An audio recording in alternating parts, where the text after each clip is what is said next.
Hi, I'm Jacqueline. And I'm Courtney, and this is Caffeinated Crimes. You would think, so like we record once a week, right? And you would think in the entire amount of time I have between one episode to the next that I would like at some point have a thought of what should we talk about in the beginning of the episode. Never once does it cross my mind until I hit the record button and then I'm like, I have to talk right now. Yeah. Do you remember all the things in the past that we've tried out? Like a joke. We tried to do like corny jokes. I don't remember what else there was. There was just like other stuff that we just kept trying We're like, out. let's see how this works. And Now it's just by the seat of our pants. exactly. Now I just hit record and sometimes I sit here for a good 10 seconds and say nothing and just stare at Courtney with panic in my eyes. What am I going to say right now? And she's not even mentioning like the full week she has to think about it, but also the 30 minutes we've been on this Zoom. Okay, but Courtney, we've been talking about important stuff in that 30 minutes. I can't let my mind wander to what we're going to talk about. That is very true. I feel like, is there something I have to say? Not really, but I also now we're both going to find something to say at the same time. Yes, yeah. How did I get stuck having to come up with? I'm like this. We've been doing You this. just kind of took that on. Well, because I always say it next, and you always just kind of started talking, and I just kind of let you do it because that's our personalities. I was going to say, if that doesn't sum up our entire relationship, I don't know what does. Basically, I say the second half, and then you just always would start talking, and so I was like, "Well, I can't interrupt her." Now it's 189 episodes later. And I'm I mean, clearly this bitch has important shit to say. I gotta step back and let her say it. I mean, sometimes if you pause for a really long time, I'll hop in if I can think of something. But you're like, she needs some help. Let me give her a lifeline here. I got you. Oh goodness. My O is that did you see about? You might have told me, I don't remember, the new Lifetime special, Confessions of Gypsy Rose. It's coming out in January. Oh, I did not see, but she's that will be giving like intriguing. a tell-all, which answers my question kind of what's she going to do when she gets out. And that's immediately after getting out. I guess she might go promote her 3-part Lifetime documentary. Makes sense. Yeah. I watched the trailer. She said she's going to give never before heard information. Well, we will definitely have to check that out. Then we should make a thing out of it. We can. No, that's not going to work. Okay. I was just going to say that we can like on Patreon, like we'll all like watch it together and we can like chat about it in Discord and have a little, live session. But no one will be there. Yeah. No one will be there. It'll just be me and Jacqueline. But this time we can do it in person and it'll be actually fun and not us trying to do it over Zoom. And then, so it'll be fun whether or not someone shows up. Maybe what we could do also is February's bonus episode is that we'll watch the episode and then we'll just give like our thought reaction. Like we'll take notes and kind of like we did CrimeCon, hopefully not that long, but just a little synopsis of notes. That's great. I love that. I also love, I don't know at what point it happened, but when our beginning banter turned into just podcast planning, because this is just killing two birds with one stone. It's great. I love it. Yep. It's amazing. And then I'm just giving a plug for patreon.com because I also kind of forgot we were recording again. That happens so much because it's just like we said, guys, like what you get here in the beginning is really just our conversations. Like, I just talk out my ass and I don't remember what I say. Kevin was saying something about somebody who was like, I don't know, just saying how they were like saying something. And I was like, listen, I go record that podcast. I talk for a long time. I either edit it or listen to it. And then I have no recollection of what I said. Nope. Sometimes it's great because we always tell you guys to tell us about whatever, and then we don't remember what that thing is. So when a week, 2 weeks, a month later, whenever it is, what our gap is between recording and releasing at that point, when you guys let us know the things, which we really appreciate, and we're so happy you do that. But also sometimes we have no idea what the hell you're talking about, and then I'll like text Courtney and be like, "What did we say?" And she's like, "I don't know." So we're like, great, thanks for sharing. Ashton was telling me, and I can call her out because she was like, I know you're probably calling me out, and you're right. Because she said she's really behind on the episode. Again, Ashton, come on. She's really behind. She's like back on one in like July or whatever. And she was like, oh, you were just talking. What did she say? I was just talking about something. And I was like, no memory of that. None nope. what. So I can't even remember now, 24 hours later, what she said we were talking about. Oh gosh, yeah, that is true. That is true. But I guess we can go ahead and get into 2 updates that we have for today's episode. I don't know why I'm talking because Courtney is going first here. I was about to just jump on in, but I'm gonna step back. See, I just let you take it. I'm like, she on a mission. She's in work mode. I'm just going to let her go. She'll figure it out eventually. It's fine. That's like when Jacqueline sends me these long texts of like, well, I was thinking about doing this. And I'm like, okay, just do it. I don't know. Okay, real quick. When I texted you, I think this was last week. The 1, 2, 3, 3, 4, and 2 and 3. The second one were the same question. Yes, I was also off work that day. We went to the zoo that morning. Millie was napping. I had my second cup of coffee. I was getting shit done. I was like, I'm going to send Courtney a bunch of stuff while I'm thinking about it. So I have my like numbered text message of all my questions where, yes, I messed up the numbers and also asked the same question on 2 different numbers. And then Courtney just 1, yes, 2, no, 3. That's fine. Just like... Yeah. I was also at work that day. I could not have the day off. So if I was fully into my Monday work day shit, and I'm just like looking at it, and she's like, oh, if we release this episode here and this episode here, then we can still release this episode. And I'm like, great. Okay. Cool. This podcast is not called Caffeinated Crimes for no reason. Okay? That's true. That's so true. Okay, anyway, with that. back to these updates. Okay, so we kind of talked about Joran van der Sloot semi-recently in another update, but we did a 2-parter on the Natalie Holloway case way back in 2021. Last episodes recorded before Millie was born. That's true. That was. Wow. Because you were like, please just stay in for 1 more episode. I was like, I just got to get this part 2 in because we can't have a part 1 and then a gap before part 2. Yeah, I remember that. Yeah.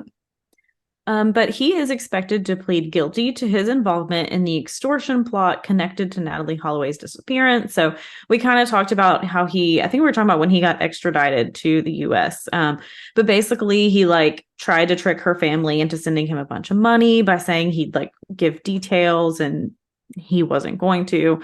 But the family's lawyer says part of the deal will require him to reveal how Natalie Holloway died and how her body was disposed.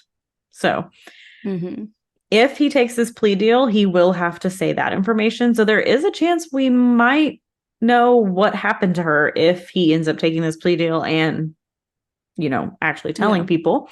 But he is scheduled in court on October 18th. So that's tomorrow at the day of this recording. Last week by the time you hear it. So maybe we'll have more details. Yeah. So maybe by the next recording we'll have hopefully more to share about that, because I'm sure her family would love to have some kind of closure after all these years. Speaking of closure or not, so a jury did return a split verdict against 2 Aurora police officers who were charged with Elijah McClain's death back in 2019. So we did talk about this then, but if you don't remember, Elijah was walking in Aurora on August 24th, 2019, when 3 officers stopped and detained him. So the officers took him to the ground, held him for 15 minutes. Paramedics arrived and gave him 500 milligrams of ketamine in the hopes of sedating him, but Elijah did stop breathing and was taken to the hospital where he was pronounced brain dead. So Randy Rodema was found guilty of reckless homicide and 3rd-degree assault, and the other officer, Jason Rosenblatt, was found not guilty of manslaughter and assault. So, I mean, at least there's someone somewhat held accountable, but not enough. It's never enough. Yeah. And how long it took, and how it basically took, the George Floyd situation, the Breonna Taylor situation, like so many more of these cases, like getting attention, that his family started getting attention, and getting partial justice, at least one officer, because like when I was looking it up, just like reading his final words where he was just like, I'm an introvert, I'm not trying to do anything, like please, like I'm sorry, like please don't do anything, like literally was doing nothing wrong, just walking down the street. So yeah all right, well, now it doesn't get happier from here. Nope. So that should have been the name of the podcast. It doesn't get happier from here, though. Rebrand 3.5 years in. Here we go. What's the My Favorite Murder like tagline where they're like, hold on, it gets worse, or something like that? Like, don't worry, it gets worse, I think. Something like that. Don't worry, it gets worse. That is too true. True. Yeah. So our sources for this episode are the pleasehelpfinddaniel.com website, a Fox 10 Phoenix article, and the uncovered.com, an article from their website. I did want to add, too, that we heard about this case from his father who spoke at CrimeCon. So that's how... I think we have briefly seen some information about this before, but not as widely shared as some of the other cases. So he is really trying to get his son's information out there and trying to find out what happened to him. So I just wanted to put that out there, that we did hear him speak at CrimeCon and that we were trying to help with sharing the story for him. Yeah, I've seen a little bit about him shared kind of after the Gabby Petito thing. I saw a few like rumblings online, but not nearly as wide shared as others.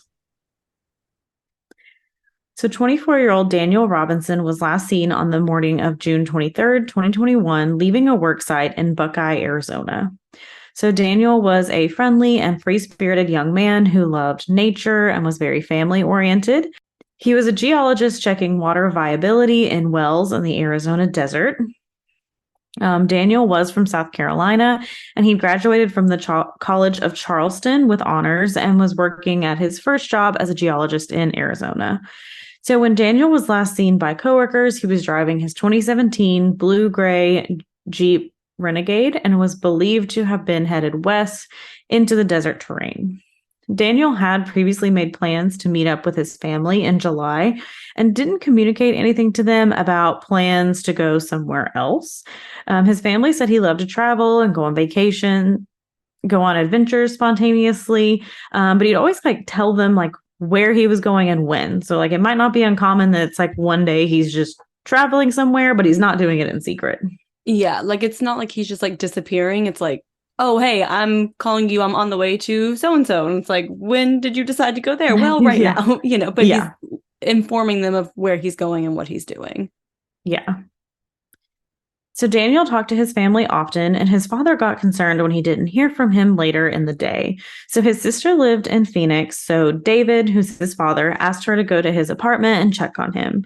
So Daniel wasn't there, and neither was his car. And after exhausting all leads to get a hold of Daniel that evening, his father, David, called the Buckeye, Arizona Police Department to report his son missing.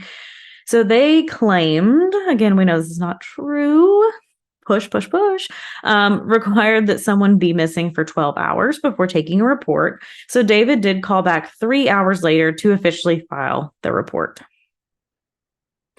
David was initially told that the police department would send a helicopter search team to the desert to look for Daniel, but then they later told them they wouldn't be able to do that. So the officer on the case reached out to Daniel's employer, Matrix New World, and spoke to Ken, who's an employee of a company called Weber, who had last spoken to Daniel. So Ken said that Daniel arrived at the job site at about 9 o'clock that morning, and it was raining. He said Daniel said things that didn't make sense, like asking Ken if he wanted to go to Phoenix to rest. He said he was there for about 15 minutes and then suddenly left. So Ken said later that afternoon, he became aware that Daniel wasn't responding to calls or texts from his family or his employer, so he drove off in the direction Daniel had driven, but he wasn't able to find him or his car. Police later conduct a search on foot and via helicopter, but that wasn't until June 25th, which is 2 days after Daniel was last seen. So David lived in South Carolina and moved to Arizona to start his own searches to find his son. So David and Daniel's sister both told police that Daniel had been talking about a woman he was in love with recently, but they never met her. They didn't know where she lived. They also both said that all of Daniel's photos had been removed from his Instagram account a day or two before he went missing, which is kind of weird thing to do. Just delete all your pictures. Kind of out of the ordinary behavior. Mm-hmm. So Buckeye Police Department located the woman they believed Daniel was speaking about and she said they had just met earlier that month and they weren't in a relationship, although Daniel sent a few texts with heart emojis and saying that he loved her. And he did show up at her house unannounced, and she told him that kind of made her feel uncomfortable and that she didn't really want to talk to him anymore. So she's kind of I'm not really feeling what you're feeling here. The text message exchanges are out there, and she was, pretty respectful, but clear of, hey, I'm kind of done. I don't really want to do this anymore. This kind of interaction behavior kind of makes me uncomfortable. I would rather just not do this. Yeah. And at 3:07 p.m. on June 22nd, he sent the girl a cryptic text that ended with, "I'll either see you again or I'll never see you again." So his sister also reported that he seemed upset about something on the night of June 22nd. And the girl he'd been speaking to had shared a podcast with him about losing your ego and being on a spiritual journey. And Daniel really seemed to take that to heart and was talking to his sister and a friend from work about that in the days leading up to his disappearance. So on July 6th, the Buckeye Police Department searched Daniel's apartment, but did not find anything out of the ordinary. Daniel had not taken his computer or any valuables with him. On July 18th, Daniel's brother and sister were able to get access to his bank accounts that showed a $10.55 transaction at a gas station in Buckeye, Arizona on June 23rd, a $3.83 charge at another gas station in Buckeye on June 23rd, a $10.48 Uber charge on June 23rd, and a $17.88 transaction at Waffle House on June 24th. So Daniel had spoken to his sister on June 22nd and said he went to Waffle House. So it's likely that this charge was from that date and the transaction just didn't show up on his card until the 24th. Because remember, he was last seen on the 23rd. So it would be, some kind of clue if he really was eating on the 24th, but they don't think that was the case. I know it's kind of that way with my bank account too. It's especially gas station transactions, places that you might leave a tip transactions. It's they might not post for a few days, they're pending, but they don't post until a few days later. Yeah, when you look in your bank account, it's not always the date that you actually swiped your card for that item. Yeah. And video surveillance from Waffle House confirms that Daniel ate there on the evening of June 22nd, and they aren't able to see him on any video footage of him at that Waffle House on the 23rd or the 24th. So they're pretty sure that's what this transaction was from. Video evidence does show Daniel getting $3.83 of gas at the gas station at 7 a.m. the morning he went missing. So he likely stopped there on his way to a different job site. So he had been to one job site that morning and then arrived at the second one around 9, and that's the one that he left from.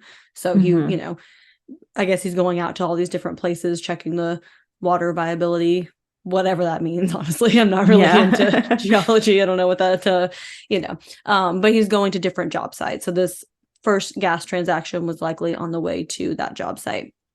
And Uber would not confirm the actual date of that transaction. So again, that was $10.48 on June 23rd, which was the last day he was seen. But again, that could have been the night before. His sister thinks maybe he got an Uber home from Waffle House. But I do wonder because he had a car. Waffle House doesn't serve alcohol as far as I know, right? I don't think so. Because I can understand if you went somewhere that you had been drinking, so you decided to get an Uber home, and $10 isn't a very far drive. So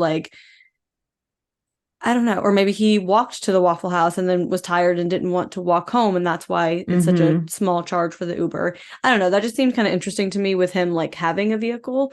But but I don't Do know. they know he was at the Waffle House alone? Like, could he have gone with friends and then been like, I'll Uber home? Like, do we know that at all? It appeared that he was alone from the video Okay. footage. Yeah. Gotcha. So, almost a month after Daniel was seen, on July 19th, ranchers found Daniel's vehicle crashed in a ravine about 2 miles from where he was last seen.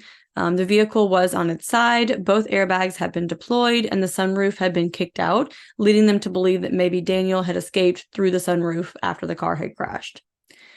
Daniel's cell phone, wallet, keys, work laptop, and documents, and a case of water were found inside his car. So I feel like those are pretty suspicious circumstances that point to him not walking away on his own, because you're in the Arizona desert in June. You have this case of water in your car. I feel like you would take it with you if you had to leave your car to get help. You also would probably take your cell phone and your wallet if you had to leave your car to get help. The clothes he was wearing the day he disappeared were in a pile next to the car. The car's black box showed that the car was driven an additional 11 miles after the airbags were deployed. So the private investigator that Daniel's family hired believes the car was crashed twice. Like, he thinks, like, and there's conflicting evidence and experts on what they think happened here, but they think that the damage done to the car in the ravine doesn't explain that specific crash, that they're like, I think this car was crashed twice. So that's what the private investigator and Daniel's family believe happens. The Buckeye Police Department says that the 11 miles could be accounted for by the wheels on the car continuing to spin after the accident. So, like, it crashes. For 11 miles? Yeah. I mean, I don't know. Are there statistics on how much wheels spin after a crash? I don't know, but 11 miles is a lot. Yeah. Or also from the tow truck pulling the vehicle out of the ravine. So a combination of those two. Yeah, maybe. They did also speak to, like, some Jeep manufacturer people. It's just the Jeep, yeah, like whoever does engineers, yeah, people that know what they're talking about with Jeeps and stuff. And basically they said that it's not uncommon for those numbers to be inaccurate. So, like, oh, it shows that this, like, for the black box numbers that show the mileage, basically, but could be something there. The Buckeye Police Department says that Daniel's case is suspicious, but is being treated as a missing persons case and not a criminal case due to lack of evidence. Daniel's family has been pushing for the case to be treated as a criminal one and has conducted at least 49 searches on their own due to the lack of searching by the police department. And categorizing this case as a criminal case would allow the police department to, like, get warrants for evidence. So one example was, like, the cell phone towers, like, they were only able to get so much information with it being a missing persons case. But if it was a criminal case, they would be able to get a search warrant to actually get the full set of records, which I thought was really interesting. And maybe, like, the Uber transaction and stuff too, exactly. Like stuff like that, they could, like, actually get. Yeah. Like, people are not compelled to give information in a missing persons case in the way that you would if you had a warrant in an active criminal investigation. Which doesn't make much sense. So maybe that should be a law. Yeah. Anyway. Yeah. Which I don't know if it's a thing of, like, oh, we don't want people to, like, abuse it. But it's like, if you have clear evidence that, like, a missing persons report has been filed by the family, it's not like, I don't know. Yeah. It's one of those weird things. Yeah. Yeah. But volunteers from across the area have gathered to assist in these searches with Daniel's family, and these searches have actually led to the discovery of at least 6 remains of other missing persons in that area, and also specifically in areas that the police department said they already searched. So the police department is telling Daniel's family, like, oh, we searched this one area over here. Daniel's family and, like, their volunteers searched that area and have found 6 remains total. So, yeah, especially since, like, I mean, I guess they believe the car has been there since the day he went missing, and, like, you didn't find it until. We'll talk about that in a second. Okay, I was about to say, I was like, because also they just, like, didn't find the car either. Like, 2 miles from where he was last seen. But yeah, we'll get to that. But Daniel has yet to be found despite the searches that his family has done. David, Daniel's father, has presented evidence that he's found to the police department, but unfortunately they're unable to use it because of chain of custody issues, because they don't know where this evidence has been, where it actually came from. It wouldn't be upheld in a court of law, which I'm also like, but if it could lead to finding it, like, you know what I mean? Like, why can't you use it to find him with the understanding that if this is foul play, we can't use this to prosecute, but maybe we could at least find Daniel. Find him. Yeah. Yeah. So David has asked the Maricopa Sheriff's Office to test some clothing that was found at the site because the family didn't recognize all of the clothing as belonging to Daniel. So the clothes he was wearing that day were there, but there were also some items that they didn't recognize as being his. And on May 31st, 2023, so just a few months ago, I guess that was like 5 months ago, the Buckeye Police Department released a copy of Daniel's missing persons report. So it is out there. It's like 100 and something pages, has a ton of information. But it does say in the report that data they received from Daniel's cell phone placed his phone at the crash site at approximately 10:05 a.m. the morning he went missing, which is unusual because it was only 2 miles from where he went missing. And that one guy was like, I started driving in the direction he went. And I mean, yeah, I can't imagine the desert has that. I don't know the terrain around there, but I can't imagine where they were. There'd be too many roads to search. I mean, exactly. So I don't know. That's kind of unusual. Weird.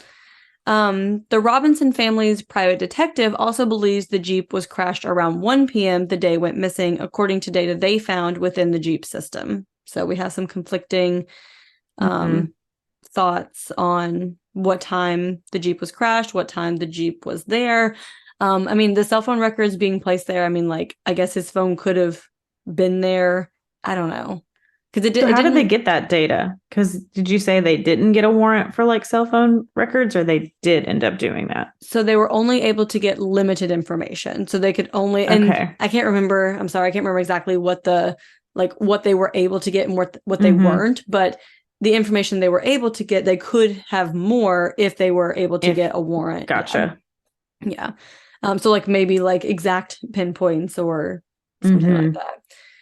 An individual also reported seeing and speaking to Daniel in the Hassayampa River bottom the day he went missing, but the evidence from Daniel's electronics don't line up with that sighting. So that was kind of an unusual clue.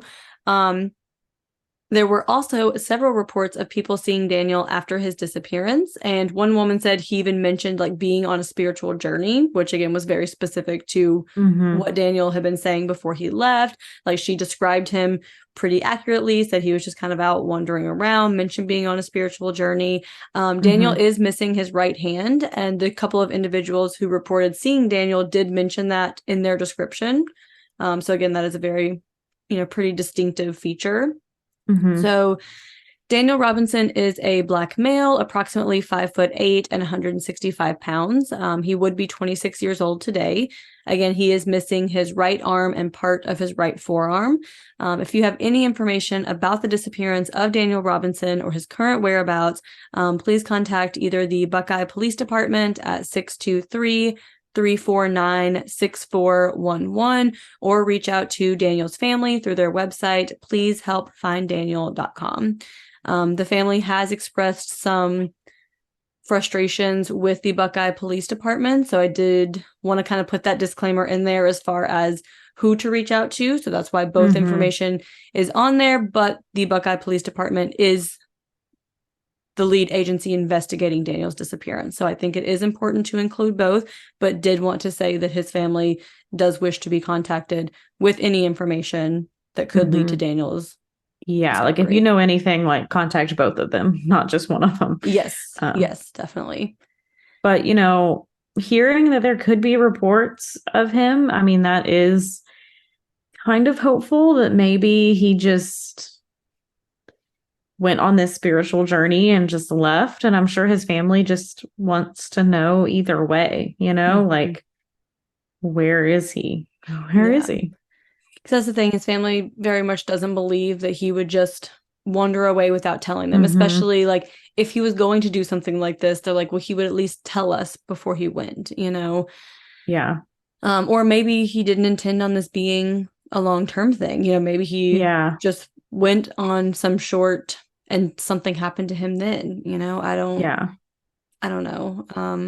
But and very weird. His car is like completely crashed too. Like not even like he just left it somewhere. It's like totaled basically. Like, yeah, like his car is crashed and he's gone. So it's like, did someone remove him from that car and take him somewhere else? Or did he walk himself out of that car and go where? Yeah. This next part could be kind of graphic, so just maybe a disclaimer if you want to skip forward a few 15 seconds. There are mountain lions in that area, but from what I was able to find, they would not completely. There could still be evidence. Like bones left over. Yeah, versus like some other animals that may completely like remove evidence hogs, of a person. I think, or something like that, or some specific animals. Yeah, that, like, exactly. So it could very much be something along those lines of maybe something happened. He was in a weird mental state. He crashed the car. Something happened to him by a wild animal, but again, not finding any evidence is suspicious. Yeah. So again, that is the Buckeye Police Department at 623-349-6411. And Daniel's family, please help find Daniel.com. Oh. All right. So that being said, Courtney, do you have a perk of the week to end us on a slightly happier note? I do have a perk of the week. So yesterday was my sister's birthday. Shout out Ashton. Happy birthday. You'll hear this in like January. Right. You'll hear this by your next birthday. So yeah. Happy birthday again. But for her birthday, she asked for tickets to Shania Twain. So me and her and my mom went. And we just had a really good time. I know I've seen like on TikTok and stuff, some like bad reviews of her, show, but our show was really great. Like it was really fun the entire time. She had good energy. She was singing the whole time, a good time was had in Knoxville, at least. Good. So, but it was a really good show, and it was just fun to just like sing along with everyone and everything like that. So it was just a really good time. I love going to concerts too. So it's always fun. Kind of sucks when they're on a Monday night, but still a lot of fun. I know. It's always like, okay, come on, guys. Like, we have to get up and go to work tomorrow. Like, we can't do all, but I guess if you do all concerts on Friday and Saturday nights, then you wouldn't be able to see nearly as many concerts because there's just not enough time. Yeah. So I'll be tired for a day. It'll be fine. I'll recover. It's fine. It's worth it. Yeah. But that is my perk of the week. Jacqueline, what is your perk of the week? So my perk of the week is very fitting for a Shania Girls Night because we found out this weekend that we are having another niece. So super excited about that. My sister-in-law is having a baby in a few months. So we did her gender reveal party this weekend. And she will be the fourth granddaughter on that side of the family. So we are just all kinds of estrogen over here. But yeah. Super excited. We all definitely, Andrew called it. Andrew said it was a girl all along. Everyone else was calling boy. I was calling boy. And, Andrew's right. So he's 2 for 2. I did say girl right before when I saw you right before you went. I was like, I'm feeling girl for some reason. Other than, I don't know why. Just had a feeling. Sometimes you just have a feeling. Yeah. But yeah, so it was very exciting and also very fun for everyone to like be surprised, and get to do one of that. It's also the first gender reveal party I've ever been to. So that was pretty exciting, Oh, yeah. So, yeah. The only gender reveal party I've been to, I had to supply the ball that had the gender in it. And that's stressful. Let me tell you, it was scary. It was so scary. So I was like, what if this busts open and it's wrong? I literally had contacted the Etsy shop and they changed part of their like website because I was like, this is confusing. Is only this, and they were like, no. And I was like, okay. You're like, I need you to verify this. It was like a softball. So it was like a painted ball. It's like, you can't see in it to like check it. Yeah. That's the thing. Is like, there's no way of like you don't find out until everybody finds out. And then you have to be like, yay or nay. It's intimidating. It's real scary. Yeah. Yeah. Or I'm pretty sure we've told the story multiple times. You could be like Courtney with mine. I left you hanging. I just wanted to tell you myself. That's what it was. Courtney's like, I want to steal this moment. I don't want this. No, this was 100% your mom pranking both of us. I'm convinced still. Convinced still. I can hear her. She got on that laughing at DoorDash. that. She got in that DoorDash app and was like, I'm like, no, we gonna mess this up because it's gonna be so funny. Well, if you trust me with it next time, I will do my due diligence. I mean, I feel like next time you're just gonna like do it on purpose and like not do like the wrong one, but just do something like because like last time too, it wasn't like, oh, it was all the wrong color, it was just an assortment. So I was like, I don't fucking know. Oh goodness. Well, you guys know the drill. Tell us all the things that we won't remember by the time you tell us, but we'll enjoy it nonetheless. Again, you know where to find us in all the places. Patreon.com/caffeinated crimes if you guys want a fun little spooky story that we're about to record now, that will be out this week when you hear this. Yeah, this Thursday. Yeah. So if you want that and all of our other bonus episodes and hang out with us in Discord and, you know, maybe do this lifetime movie watch that we're all going to do that no one's going to show up to. If you want to be that person that shows up, you can come join Patreon and be that person. Yeah, you can be that person. It's a fun time. We're fun. Yes, clearly. I sound like fun. I sound like a middle-aged mom being like, I'm a cool mom. We're fun at 9:30 on a Tuesday. Great. I sound so excited. Anyway, but if you could also give us 5 stars on Spotify, on Apple Podcast, subscribe on YouTube, give us a thumbs up, just anywhere you can do like a rating, a nice comment. A thumbs up, anything like that, it would be greatly appreciated. But in the meantime, go have a cup of coffee. And don't commit a crime.